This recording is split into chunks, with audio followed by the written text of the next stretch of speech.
Shalom,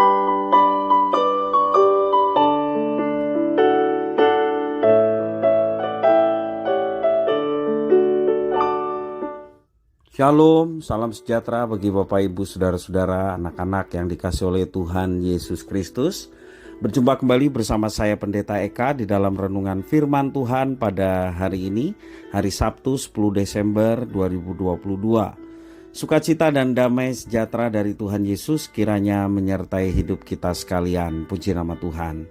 Pembacaan firman Tuhan pada hari Sabtu ini sampai pada pembacaan Yeremia pasal yang ke-25. Kiranya firman Tuhan memberkati kita. Baik, sebelum kita akan merenungkan bagian firman Tuhan hari ini, kita akan berdoa terlebih dahulu. Tuhan Allah Bapa di sorga, di dalam nama Tuhan Yesus, kami datang kepadamu mengucapkan syukur dan terima kasih atas pemeliharaan Tuhan pada kami semua. Dan kami mau terus berdekat dengan Tuhan, kami mau terus memperdengarkan hati pikiran kami kebenaran firman Tuhan untuk menerangi jalan hidup kami. Berfirmanlah atas kami ya Tuhan, kami sedia untuk mendengarkannya, merenungkannya, serta Engkau menolong kami untuk kami dapat genapi firman Tuhan dalam hidup kami. Terima kasih Bapa, terpujilah namamu.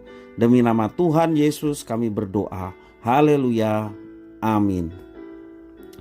Bapak Ibu Saudara-saudara, saya akan membacakan Yeremia pasal 25 ayat 1-14. Demikian firman Tuhan. Firman yang datang kepada Yeremia tentang segenap kaum Yehuda dalam tahun keempat pemerintahan Yoyakim bin Yosia, Raja Yehuda, yaitu dalam tahun pertama pemerintahan Nebukadnezar, Raja Babel. Firman itu telah disampaikan oleh Nabi Yeremia kepada segenap kaum Yehuda dan kepada segenap penduduk Yerusalem. Katanya, sejak dari tahun yang ke-13 pemerintahan Yosia bin Amon, Raja Yehuda, sampai hari ini sudah 23 tahun lamanya firman Tuhan datang kepadaku dan terus-menerus aku mengucapkannya kepadamu. Tetapi kamu tidak mau mendengarkannya. Juga Tuhan terus-menerus mengutus kepadamu semua hambanya, yakni nabi-nabi, tetapi kamu tidak mau mendengarkan dan memperhatikannya. Kata mereka, bertobatlah masing-masing kamu dari tingkah lakumu yang jahat dan dari perbuatan-perbuatanmu yang jahat, maka kamu akan tetap diam di tanah yang diberikan Tuhan kepadamu dan kepada nenek moyangmu dari selama-lamanya sampai selama-lamanya. Juga janganlah kamu mengikuti Allah lain untuk beribadah dan sujud menyembah kepadanya. Janganlah kamu menimbulkan sakit hatiku dengan buatan tanganmu, supaya jangan aku mendatangkan malapetaka kepadamu. Tetapi kamu tidak mendengarkan aku, demikianlah firman Tuhan, sehingga kamu menimbulkan sakit hatiku dengan buatan tanganmu untuk kemalanganmu sendiri. Sebab itu beginilah firman Tuhan semesta alam, oleh karena kamu tidak mendengarkan perkataan-perkataanku, sesungguhnya aku akan mengerahkan semua kaum dari utara. Demikianlah firman Tuhan, menyuruh memanggil Nebukadnezar Raja Babel, hambaku itu. Aku akan mendatangkan mereka melawan negeri ini, melawan penduduknya, dan melawan bangsa-bangsa sekeliling ini, yang akan kutumpas dan kubuat menjadi kengerian, menjadi sasaran suitan, dan menjadi ketandusan untuk selama-lamanya. Aku akan melenyapkan dari antara mereka suara kegirangan dan suara sukacita, suara pengantin laki-laki dan pengantin perempuan, bunyi batu kilangan dan cahaya pelita. Maka seluruh negeri ini akan menjadi reruntuhan dan ketandusan, dan bangsa-bangsa ini akan menjadi hamba kepada Raja Babel 70 tahun lamanya. Kemudian sesudah genap ke-70 tahun itu, demikianlah firman Tuhan, maka aku akan melakukan pembalasan kepada Raja Babel dan kepada bangsa itu oleh karena kesalahan mereka, juga kepada negeri orang-orang Kasdim, dengan membuatnya menjadi tempat-tempat yang tandus untuk selama-lamanya. Aku akan menimpakan kepada negeri ini segala apa yang kufirmankan tentang dia, yaitu segala apa yang tertulis dalam kitab ini, seperti yang telah dinubuatkan Yeremia tentang segala bangsa itu. Sebab mereka pun juga akan menjadi hamba kepada banyak bangsa-bangsa dan raja-raja yang besar. Dan aku akan mengganjar mereka setimpal dengan pekerjaan mereka dan setimpal dengan perbuatan tangan mereka. Bapak, Ibu, saudara-saudara, anak-anak yang dikasihi oleh Tuhan Yesus Kristus. Ketika Yunus, Nabi Allah, berkhotbah 40 hari lagi kota Niniwe akan ditunggang balikan Tuhan. Sebenarnya di balik khotbah penghukuman atas kota Niniwe itu masih tersirat adanya kemungkinan Niniwe diampuni oleh Tuhan dan Tuhan tidak jadi menunggang balikan kota itu. 40 hari bisa dikatakan panjang, bisa juga dikatakan pendek. Tetapi yang jelas itu merupakan masa anugerah, kesempatan untuk orang Niniwe bertobat. Masa panjang sabar Allah atas mereka, orang-orang Niniwe 40 hari lamanya. Itu mengenai Nabi Yunus. Mengenai Nabi Yeremia, Yeremia telah melayani 23 tahun, melayani, menyampaikan atau memberitakan firman Tuhan. Juga ada nabi-nabi lain sezaman dengan Yeremia. Firman Tuhan yang ditaburkan oleh Yeremia adalah perintah untuk bertobat, dorongan umat Tuhan untuk kembali kepada Tuhan sebelum pada akhirnya mereka akan mengalami hukuman yang akan dijatuhkan Tuhan tak kala mereka tidak mau mendengar apa yang difirmankan Tuhan melalui nabi-nabi termasuk Nabi Yeremia. Begitu panjang sabarnya Tuhan terhadap umatnya, 23 tahun.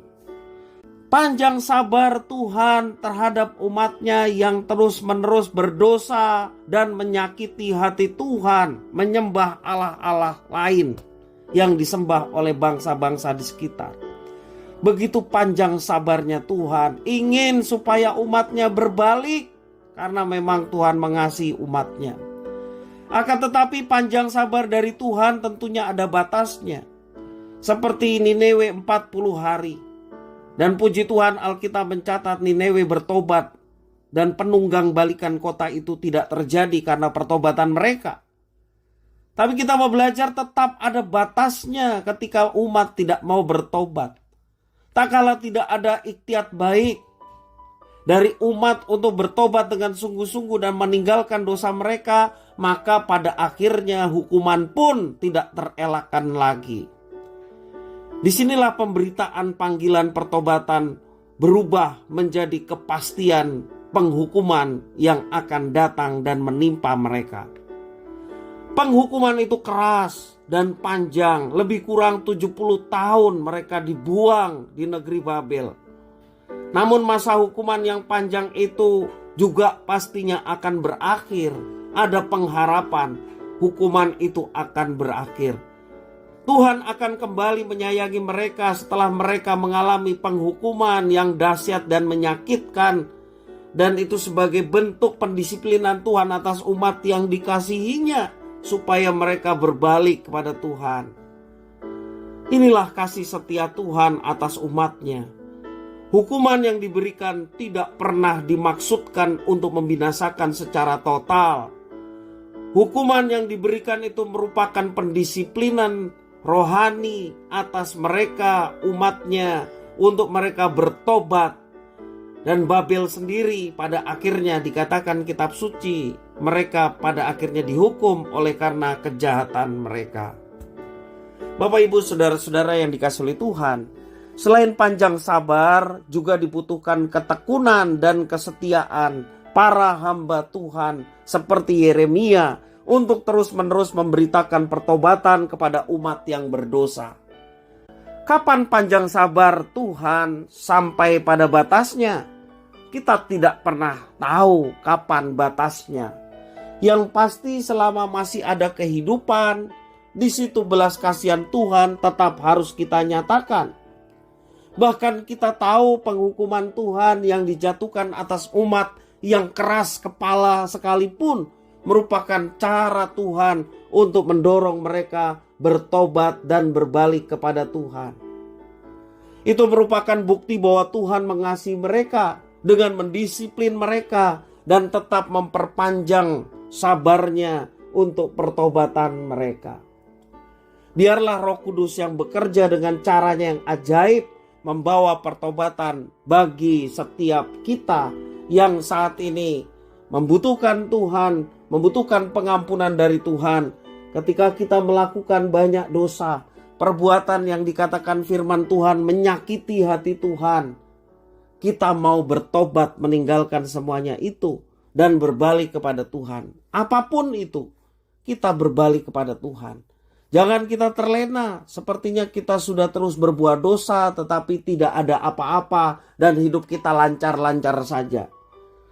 Ketahuilah Bapak Ibu Saudara-saudara sekalian, ketika hidup kita lancar-lancar saja tetapi kita hidup dalam pelanggaran dan dosa yang mungkin orang lain tidak tahu, ketahuilah bahwa semua itu adalah kesempatan untuk kita bertobat dan berbalik. Jangan sampai kesempatan itu habis dan kita menjadi menyesal, dan penyesalan datang kemudian tidak ada arti karena kita tidak menggunakan kesempatan untuk bertobat dengan sebaik-baiknya. Karena itu, kalau kita masih melakukan dosa dan masih diberikan kesempatan, bertobatlah dengan segera, datanglah kepada Tuhan, mohon pengampunan segala dosa-dosa kita, maka Ia setia dan adil, Ia yang akan mengampuni segala dosa kita, dan Dia juga menyucikan kita dari segala kejahatan. Tuhan Yesus mati di kayu salib untuk menebus kita. Untuk menebus kita bukan supaya kita terus berbuat dosa, tetapi penebusan Kristus supaya kita bertobat dan berbalik hidup untuk Tuhan dan bukan untuk dosa lagi. Kiranya firman Tuhan memberkati kita sekalian. Mari kita berdoa. Terima kasih ya Tuhan atas firman Tuhan. Mampukan kami untuk mengerjakannya.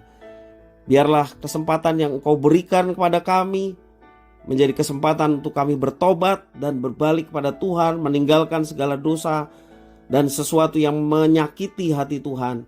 Ampunilah kami Tuhan, biarlah Tuhan menolong kami untuk menjadi anak-anak-Mu yang menyenangkan, karena kami boleh kembali kepada Tuhan dan berkomitmen untuk hidup dalam ketaatan.